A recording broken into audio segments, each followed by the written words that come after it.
সারাদিনের নিউজ বৃত্তান্তে আপনাদের স্বাগত। আপনাদের সঙ্গে রয়েছে আমি অনিন্দিতা। দেশ থেকে রাজ্য, শহর থেকে গ্রাম, দিনের গুরুত্বপূর্ণ খবর নিয়ে শুরু করছি সারাদিনের নিউজ বৃত্তান্ত।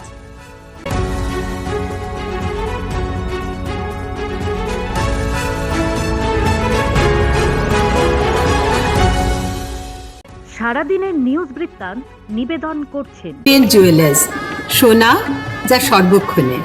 Agnishwar jewellers, NS road, Raiganj. Shri Dhaka jewellers, আভিজাত্যের গয়না। ত্রিনয়নী জ্যোতিষ কার্যালয়, শ্যামপুর মোড়, দেবীনগর, রায়গঞ্জ। নেশামুক্ত সমাজ করতে Raiganj Unity Foundation, Rupahar, Raiganj. North বেঙ্গলের সেরা সুপার স্পেশালিটি হাসপাতাল Jibanrekha. Spectrum Healthcare Diagnostics, Apollo Clinic, এখন রায়গঞ্জে। রায়গঞ্জের নির্বাচনী জনসভা করলেন রাহুল গান্ধী। মঙ্গলবার রায়গঞ্জ স্টেডিয়ামে কংগ্রেস প্রার্থীদের সমর্থনে এই জনসভায় জেলার কংগ্রেস নেতা প্রয়াত প্রিয়রঞ্জন দাসমুন্সির স্মৃতিচারণ করলেন তিনি বলেন, প্রিয়রঞ্জন দাসমুন্সি জীবিত থাকলে আজ কংগ্রেস সরকার গঠন করত বাংলায় এবং তিনিই হতেন মুখ্যমন্ত্রী। স্বভাবতই এই প্রশংসায় উচ্ছ্বসিত কংগ্রেস শিবির। এই প্রসঙ্গে দীপা দাসমুন্সি বলেন, প্রিয়রঞ্জন দাসমুন্সির রায়গঞ্জের মাটিতে একটা আবেগ। এই রায়গঞ্জ স্টেডিয়াম প্রিয়রঞ্জন দাসমুন্সির হাতে গড়া। তার মৃত্যুর পর স্টেডিয়ামের নাম প্রিয়বাবুর নামে করার আবেদন জানিয়েছিলেন কংগ্রেস, কিন্তু তা রাজ্য সরকার মেনে নেয়নি।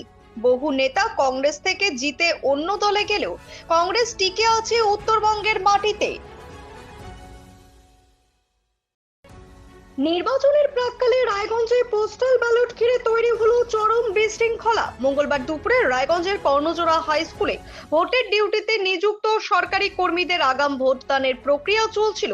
সেখানে অব্যবস্থার এক নজিরবিহীন ছবি ধরা পড়ল, যার ফলে চরম হয়রানির শিকার হতে হলো কয়েকশো ভোটারকে। অভিযোগ উঠেছে যে পোস্টাল ব্যালটে ভোটারদের নিজস্ব বিধানসভা কেন্দ্র ওলটপালট হয়ে গিয়েছে। উপস্থিত ভোটাররা জানিয়েছেন, যিনি ইটাহার কেন্দ্রের ভোটার, তার ব্যালট ইস্যু হয়েছে রায়গঞ্জ কেন্দ্রের নামে। আবার রায়গঞ্জের ভোটারের ক্ষেত্রে দেখা গিয়েছে ইটাহারের নাম। এই যান্ত্রিক বা প্রশাসনিক গাফিলতির কারণে কর্মীরা এক বুথ থেকে অন্য বুথে ক্রমাগত দৌড়াদৌড়ি করলেও কোনো সদুত্তর পাননি। বিধানসভা ভোটের আর হাতে গোনা কয়েকদিন বাকি। নির্বাচনকে ঘিরে ইতিমধ্যে চরমে উঠেছে রাজনৈতিক উত্তাপ। প্রতিটি রাজনৈতিক দল নিজেদের মতো করে জোর কদমে প্রচারে নেমেছে। কোথাও হেভিওয়েট নেতা, কোথাও বা সেলিব্রিটিদের উপস্থিতিতে জমে উঠেছে নির্বাচনী সভা ও মিছিল। সামগ্রিকভাবে উৎসবের আবহে মেতে উঠেছে রাজ্যের বিভিন্ন প্রান্ত। আর সেই চিত্র থেকে বাদ নেই রায়গঞ্জ বিধানসভাও। মঙ্গলবার রায়গঞ্জ বিধানসভার বিজেপি প্রার্থী কৌশিক চৌধুরী প্রচারের অংশ হিসেবে কমলাবাড়ি 2 এবং 13 নং কমলাবাড়ি 1 অঞ্চলে পায়ে হেঁটে জনসংযোগ কর্মসূচি পালন করেন। এদিন তিনি এলাকায় বাড়ি বাড়ি গিয়ে সাধারণ মানুষের সঙ্গে সরাসরি কথা বলেন, তাদের দৈনন্দিন সমস্যা, অভাব, অভিযোগ ও চাহিদার কথা শোনেন। পাশাপাশি কেন্দ্রীয় ও ভবিষ্যৎ উন্নয়নমূলক পরিকল্পনার কথা তুলে ধরে মানুষের সমর্থন কামনা করেন। প্রতিদিনের প্রতি মুহূর্তের খবরের আপডেট পেতে চোখ রাখুন নিউজ বৃত্তান্তের ফেসবুক পেজে। সাবস্ক্রাইব করুন নিউজ বৃত্তান্ত ইউটিউব চ্যানেলকে।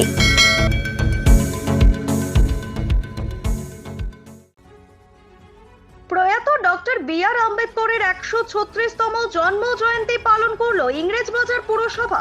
মঙ্গলবার সকাল 9টা নাগাদ মালদা শহরের ঝলঝলিয়া এলাকায় তার পূর্ণবয়ব মূর্তিতে মাল্যদান করে শ্রদ্ধা নিবেদন করা হয়। এদিন মাল্যদান করেন ইংরেজবাজার পুরসভার চেয়ারম্যান কৃষ্ণেন্দু নারায়ণ চৌধুরী। অনুষ্ঠানে উপস্থিত ছিলেন স্থানীয় কাউন্সিলর গৌতম দাস, শোভাময় বসু, উদয় চৌধুরী সহ অন্যান্য বিশিষ্ট ব্যক্তিরা।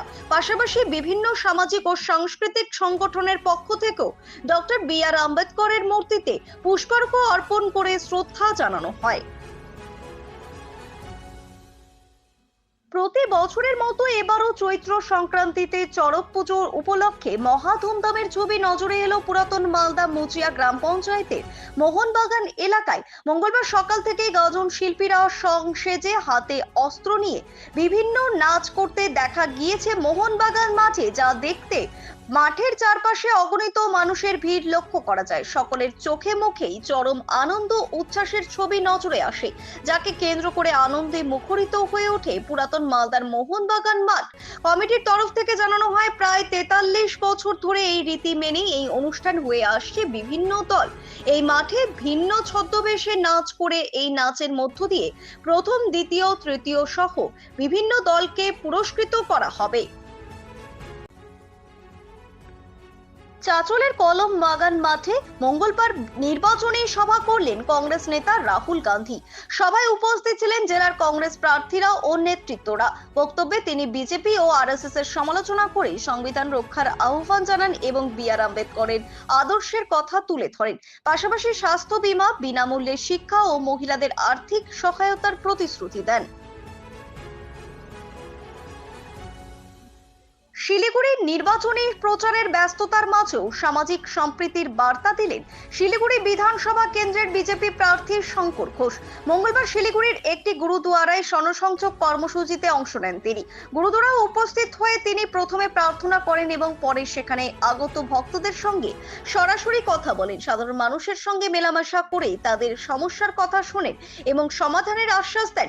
এদিনের কর্মসূচির অন্যতম আকর্ষণ ছিল লঙ্গরে অংশগ্রহণ। গুরুদুয়ারায় আগত ভক্তদের সঙ্গে একসাথে বসে লঙ্গরের খাবার গ্রহণ করেন শঙ্কর ঘোষ। এই উদ্যোগকে ঘিরে উপস্থিতদের মধ্যে ইতিবাচক সাড়া লক্ষ্য করা যায়। সারাদিনের নিউজ বৃত্তান্ত আজ এই পর্যন্তই। সঙ্গে থাকুন, দেখতে থাকুন, চোখ রাখুন নিউজ বৃত্তান্তে। নিউজ বৃত্তান্ত, হলুদ নয়, স্বচ্ছ।